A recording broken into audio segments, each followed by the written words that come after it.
Estimados estudiantes, espero que estén muy bien en sus casas y diciendo eso, me gustaría partir el video transmitiéndole que por supuesto que espero y me gustaría que estuvieran súper bien, pero decirles que si quizás no están tan bien, si que están un poco ansiosos, están un poco frustrados, están un poco desmotivados, decirles que es súper normal.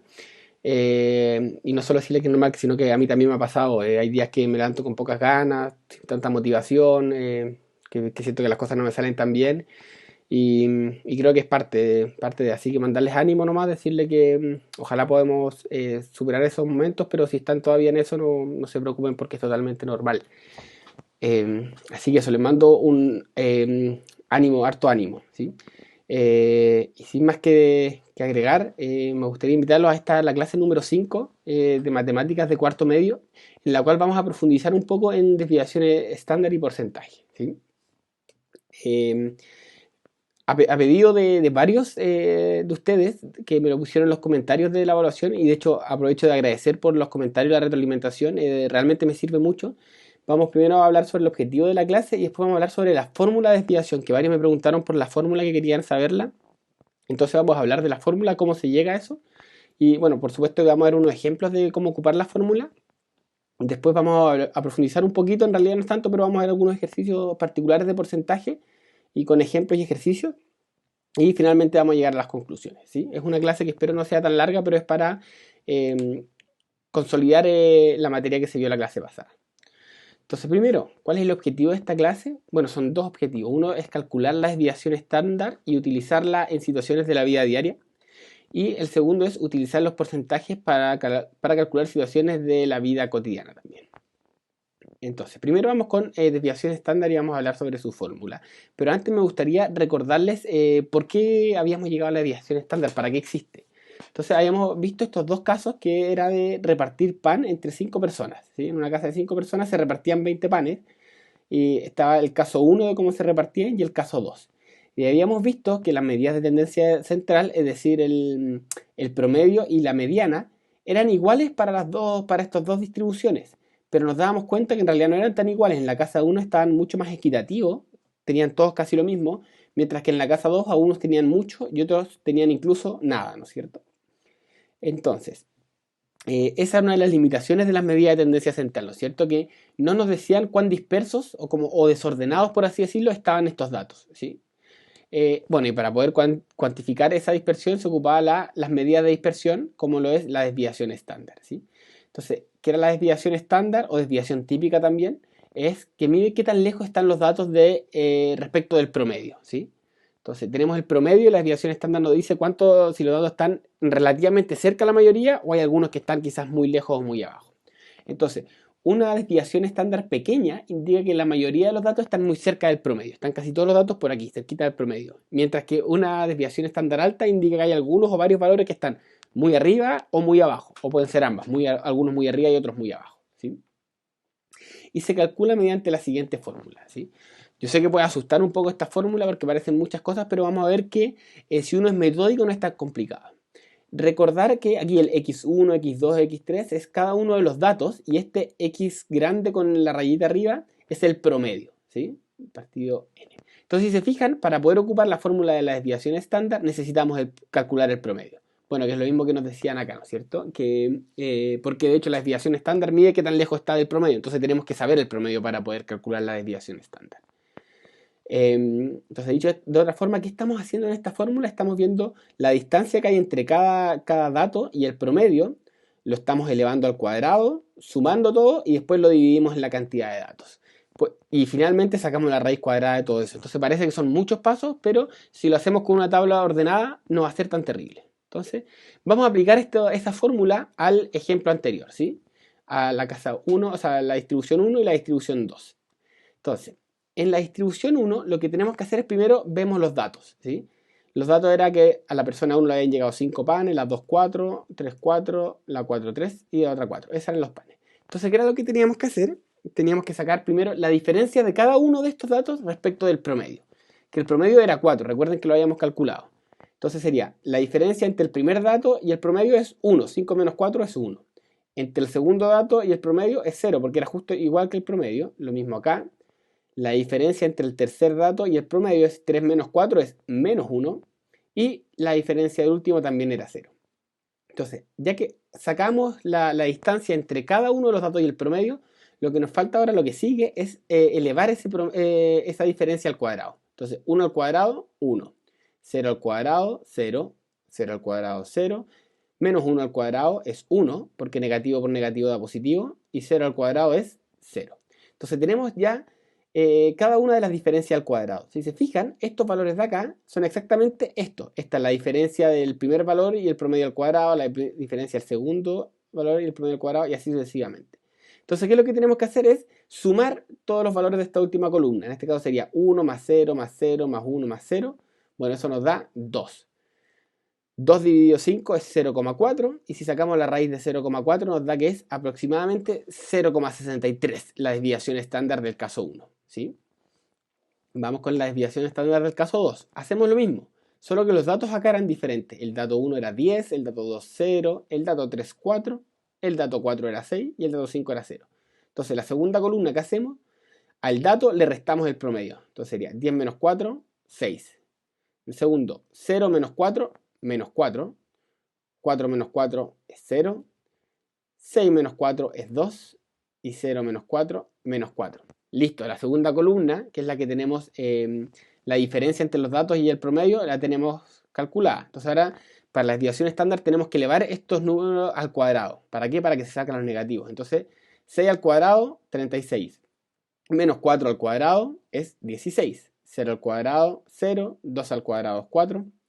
Y menos 4 al cuadrado, 16. Entonces, para poder aplicar esta fórmula, ¿qué hacemos? Sumamos todos estos números de acá. Y los dividimos en cuánto? En el total de datos, ¿no es cierto? Que en este caso son 5. Al sumar todo eso nos da 72 dividido 5. 72 dividido 5 es 14,4. Y lo que nos da la raíz de eso es 3,78. Entonces, tenemos que en el caso 1 y en el caso 2, el promedio y la desviación estándar, el promedio y la mediana era la misma, 4 y 4 para cada uno, pero la desviación estándar era mucho menor en el caso 1 que en el caso 2. Entonces, ¿qué podemos concluir? Que los datos del caso 1 son más homogéneos, ¿cierto? Estaban todos más cerca del promedio. Si recuerdan, eran 4, 4, 5, 4, 3, estaban todos cerquita del promedio, y en el caso 2, no, ¿no es cierto? En el caso 2 están mucho más heterogéneos, están como la desviación estándar es más grande, significa que hay unos que tienen mucho más y otros que tienen mucho menos, que era lo que pasaba en esa distribución. ¿Se acuerdan que algunos tenían 10 panes y otros 0? Entonces, de esta forma, para eso nos sirve también la desviación estándar. Entonces, la pregunta que dice, por ejemplo, ¿es mejor tener una desviación estándar baja? La verdad es que la desviación estándar no nos dice si es mejor o peor, solo nos dice qué tan cerca del promedio están. Después uno tiene que interpretar si en ese caso es bueno o es malo. Entonces, por ejemplo, en este caso uno podría argumentar que quizás era mejor la desviación estándar más chica para que estuvieran bien repartidos o repartidos los panes equitativamente, ¿sí? Pero no siempre una desviación estándar pequeña va a ser mejor, ¿sí? Significa simplemente que están cerca del promedio los datos. Entonces ahora vamos a pasar a ver algunos ejemplos, ¿sí? Y el primer ejemplo que quiero ver con ustedes es el siguiente. Dice, 3 amigos fanáticos de la serie Vis a Vis comentan cuánto han visto de la serie. Sofía va en el capítulo 3 de la segunda temporada. Franco va en el octavo capítulo de la tercera y Eric va en el quinto de la primera. En cuanto a los minutos que han invertido viendo la serie son 894, 1988 y 365 respectivamente. Y le piden calcular la desviación estándar de dichos datos. Entonces recuerden, lo primero que tenemos que hacer para calcular la desviación estándar es, bueno, calculamos el promedio primero, ¿no es cierto? Y el promedio, me di cuenta que parece que lo dominan súper bien, en la prueba les fue bien en esa parte, es sumar todos los datos y dividirlos por el total. Entonces en este caso sería 884 más 198 más 1988 más 365. Lo que nos da 3237 dividido 3, que era el total de datos, es 1079. Este es el promedio del tiempo que ha visto cada uno de estos amigos. Y ahora, para sacar la desviación estándar, ocupamos nuestra tabla, ¿no es cierto? Entonces, primero el dato número 1, el dato 2 y el dato número 3.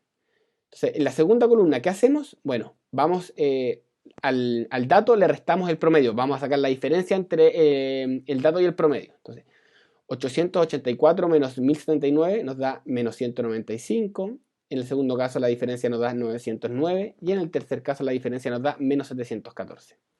Al elevarlos al cuadrado nos da en el primer caso 38.025, en el segundo caso 826.281 y en el tercer caso 509.769. Entonces ahora que tenemos esta última columna, bueno, lo que nos queda es simple, ¿no es cierto? Sumamos todos los datos de esta columna y los dividimos en la cantidad de datos. En este caso son 1, 2, 3 datos, ¿sí? Entonces sería 1.374.102, que es la suma de todo esto, dividido 3. Eso nos da 458.034 y sacamos la raíz cuadrada de eso y nos da que es aproximadamente 677. Por lo tanto, la respuesta es que la desviación estándar es 677 en este caso. Y vamos a ver el ejemplo número 2, que es un poquito más, quizás como más, puede ser más real, y sobre todo que lo interesante es que este no es solo calcular la desviación estándar, sino que tiene que ver con tomar una decisión, ¿sí? Entonces dice que imagina que usted dirige a la selección de fútbol de su colegio, ¿sí? Y en el campeonato le ha ido muy bien, tanto así que de ganar el último partido podrían salir campeones, ¿sí? Ahora, eso sí, la tarea no es fácil porque deben ganar por al menos 3 goles, o sea, tienen que ganar por una diferencia de 3 goles o más, ¿sí?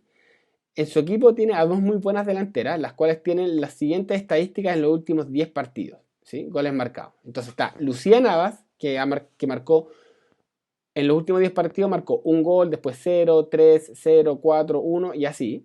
Y Clara Flores marcó 1, 1, 2, 0, 1, 1. Entonces la pregunta es, ¿a quién pondría usted para este partido y por qué? Si solo puede poner a una, ¿a quién pondría y por qué? ¿Sí? Entonces, si se fijan, si sacamos las medidas de tendencia central, el promedio de Lucía es 1,2 goles por partido. Y Clara Flores también tiene el mismo promedio, ¿sí? Entonces, en promedio hace la misma cantidad de goles. Entonces, no podemos decidir solo en base al promedio, porque en base al promedio están iguales, ¿sí? Cada una de ellas hace 1,2 goles por partido. Entonces, lo que vamos a hacer también es ver la desviación estándar, ¿sí? Entonces, ¿cómo lo hacíamos? Entonces poníamos los datos y íbamos restándolo con el promedio. Recuerden que el promedio para cada uno de los dos casos es 1,2. Entonces en el primer caso sería 1, 1 menos 1,2 sería menos 0,2. Lo elevamos al cuadrado y nos da 0,04. El segundo dato es 0. Entonces sería 0 menos 1,2 es menos 1,2. Y por lo tanto al elevarlo al cuadrado nos da 1,44. Bueno, y así seguimos y rellenamos esta tabla entera. Entonces, después, ¿qué hacemos? Sumamos todos estos valores, nos da que es 21,6 y lo vamos a dividir en ¿cuánto? En 10. ¿Por qué? Porque son 10 valores. Y al sacar la raíz cuadrada después de eso, nos da que la desviación estándar de Lucía es 1,549. Y al hacer lo mismo con Clara, bueno, nos da que sumamos todos estos datos y nos da que es 3,6 dividido 10. Esto nos da 0,36 y la raíz cuadrada de 0,36 es 0,633, ¿sí? Por lo tanto, tenemos que la desviación estándar de Lucía es mucho mayor a la de Clara. Entonces, ahora, ¿cuál nos convendrá para... ¿A quién pondría usted y por qué? Bueno, la respuesta que más se espera acá en este caso es Lucía, ¿sí? ¿Y Lucía cuál era? Era la que tenía acá la mayor desviación estándar. Las dos tenían el mismo promedio, ¿no es cierto? Pero como en este partido, en este caso particular, nosotros no necesitamos solo que hicieran un gol, necesitamos 3 goles, nos conviene Lucía, porque Lucía, si bien las dos tienen promedio de 1,2, Lucía como tiene una mayor desviación estándar, puede estar más acá arriba. También puede estar más acá abajo, pero puede estar más acá arriba. En cambio, Clara está más cerca del promedio. Entonces, nunca hace mucho más goles que el promedio, tampoco hace muchos menos. Casi siempre hace uno o por ahí, ¿no es cierto? Como bien dice acá los datos.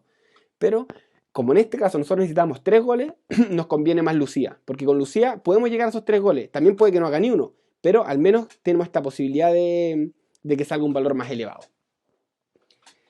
Entonces la respuesta más esperada es que Lucía nos conviene poner. Ahora no es una respuesta definitiva, depende también cómo se argumenta, porque quizás usted dice, no, es que también tenemos otras jugadoras que hacen muchos goles, entonces con Clara aseguramos tener un gol y después le sumamos el de lo otro, quizás también podría ser, ¿sí? Eso es lo entretenido también de esta materia, que no son respuestas definitivas. Bien, habiendo repasado como el concepto de desviación estándar y también habiendo visto su fórmula y aprendido a calcularla, vamos a hacer un pequeño repaso de porcentaje que también me interesa dejar bien en claro. Entonces, ¿qué eran los porcentajes? Bueno, un símbolo matemático, que es este de acá, que es el porcentaje, que representa una porción del total, ¿sí? Y se define que el total es igual al 100%. Bueno, y lo utilizábamos con la regla de tres, ¿no es cierto? Que era una tabla en donde poníamos las cantidades y los porcentajes. Entonces, por ejemplo, acá, en un ejemplo burdo, que era si en un colegio, o sea, si en un liceo había 354 alumnos y aproximadamente el 30% son de primeros, ¿cuántos hay? Bueno, entonces acá la tabla era, entonces, cantidades, porcentaje. Eran 354 alumnos que corresponde al total, y el total siempre son el 100%. Y queríamos calcular el 30%. Entonces, esta de acá era nuestra incógnita. ¿Cómo lo hacíamos? Regla de 3. Multiplicábamos cruzados los valores que conocíamos y dividíamos por el que nos quedaba aparte. ¿Sí? Entonces, en este caso, 354 por 30 nos da 10.620 dividido en 10. Por lo tanto, en primero hay 106 estudiantes. Eso me quedó claro. Lo que sí me gustaría destacar que es súper importante tener en cuenta respecto a qué se está tomando un porcentaje, ¿sí? Y esto va a quedar más claro con los ejemplos que vamos a ver, ¿sí?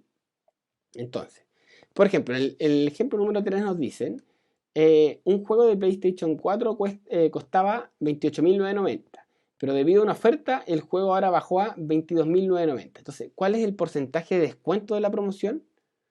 Bueno, aquí es súper importante entender que nos están preguntando el descuento respecto del precio original. Por lo tanto, nuestro 100%, nuestro total, va a ser lo que valía en un principio, ¿no es cierto? 28.990. ¿Sí? Y queremos calcular el descuento, ¿no es cierto? Entonces, queremos saber cuánto es el 22.990. Y vamos a ver que hay dos formas de hacerlo. Entonces, si sacamos el porcentaje, ¿qué porcentaje es 22.990 de 28.990? Nuevamente, multiplicamos cruzados los datos conocidos y dividimos por el que nos queda aparte. Vamos a llegar que el porcentaje es 79,3. Pero ojo acá, porque ese 79,3 es lo que cuesta ahora respecto del original. Pero nos preguntan por el porcentaje de descuento, no el porcentaje que quedó ahora. Entonces, ¿cuál es el descuento? Bueno, en un principio era el 100% y ahora es el 79,3. Entonces, ¿cuál es la diferencia de eso? ¿Cuánto nos rebajaron? El 20,7%. Por lo tanto, el juego tiene un descuento del 20,7%. Ahora, ojo con esta otra forma de hacerlo, que es igual de válida. Y vamos a ver que es lo mismo. Entonces, el juego costaba 28.990 y bajó a 22.990. Por lo tanto, ¿cuánto bajó? Bueno, bajó 6.000 pesos. Entonces, lo que queremos calcular ahora es esos 6.000 pesos, ¿a qué porcentaje corresponde del total? ¿Pero de cuál total?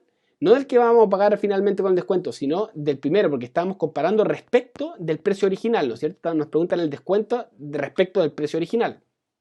Por lo tanto, acá tenemos que sacar, queremos ver el porcentaje que es 6.000 pesos respecto de su valor original, de los 28.990. Entonces, nuevamente, regla de 3. Entonces sería, multiplicamos cruzado por los valores conocidos y dividimos por el que nos queda aparte. Y eso nos da que los 6.000 pesos es un valor de el 20,7%. Entonces llegamos a la misma conclusión por caminos diferentes. Los dos caminos igual de válidos, usted puede elegir el que más le parezca. Y por último, último ejemplo que me gustaría repasar con ustedes es el siguiente. Que ojalá alguno de ustedes algún día tenga que enfrentarse a algún problema así, porque se trata de un emprendimiento. Dice, bueno, el IVA es un impuesto que se le agrega a todos los bienes y tiene un valor del 19%. O sea, todo lo que compramos nosotros hay un 19% que es un impuesto que va al Estado. Entonces, esto quiere decir que todo vendedor le debe pagar al Estado un 19% del valor al que ha vendido un bien o cualquier cosa. Entonces, si yo vendo un arroz, el 19% de lo que yo vendí ese arroz se lo tengo que pasar al Estado y yo me quedo con el resto, ¿sí? Entonces, suponga que usted quiere emprender con un puesto de jugos y usted quiere recibir 800 pesos por cada jugo que venda, pero usted quiere recibir esos 800 pesos para usted, no es lo que quiera de eso sacarle para darle al Estado. Entonces la pregunta es, ¿a qué precio debería vender los jugos entonces? Bueno, en este caso, hice